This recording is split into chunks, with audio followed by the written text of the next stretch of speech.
What's up, cousin? How your mama and them? So we are making Tuscan white bean and kale soup. So first things first, you want to make sure you wash and clean your veggies, and then we are slicing up our zucchini.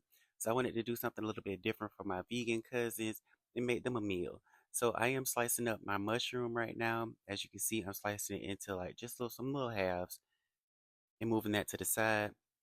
I had already took the skin off of this garlic, and so I'm just cutting it up. That piece just flew out of there, didn't it? And like it had a you know what appointment. But anyways, we just chopping up this garlic and we just putting it into some little small pieces, and then we gonna push that over to the side.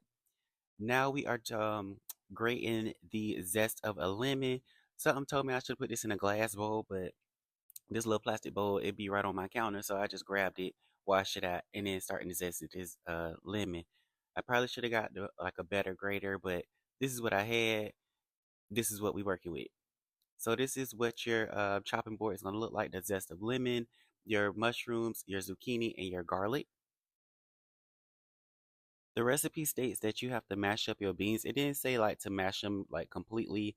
It just said to mash them up just a little bit and also keep the juice on top of the white beans.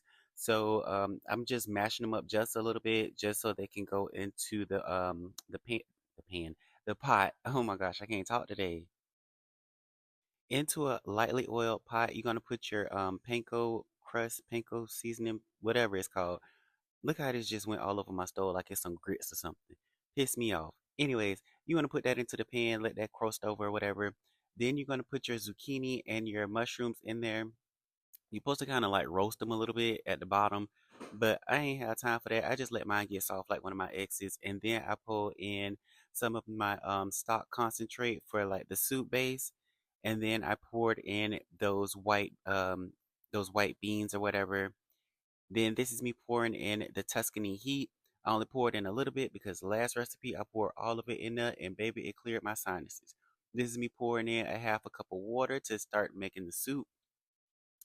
And then you see me pouring, well, not pouring, but squeezing in a zest of the lemon. Yes, we're zesty over here. And then I'm going to squeeze another zest in here because what? We extra zesty over here. No pause. Period. Cause I ain't gonna hold you. I was too busy laughing at the show Martin and I almost forgot to put the kale in the damn soup. So this is me adding the kale into the soup, still laughing at Martin and his goofy antics. And then I done cooked that kale down, and so it said to grate the Parmesan cheese. This is me grating it all over the stove instead of in the damn pot. But you get the gist of it. Just grate that cheese down into the soup, and then you're gonna stir it up. Gonna give it that good little roasted flavor or whatever. I forgot to record me putting the yogurt into the soup because I was too busy laughing at Martin. Don't try to do two things at once when you neurodivergent. Anyways, stir it around, get it all stirred up in there. It's still cooking that that kale down. So yeah. All right, and this is what it's supposed to look like. Get into it. And I'm gonna call y'all back like next week or something. Okay? Bye. Love y'all.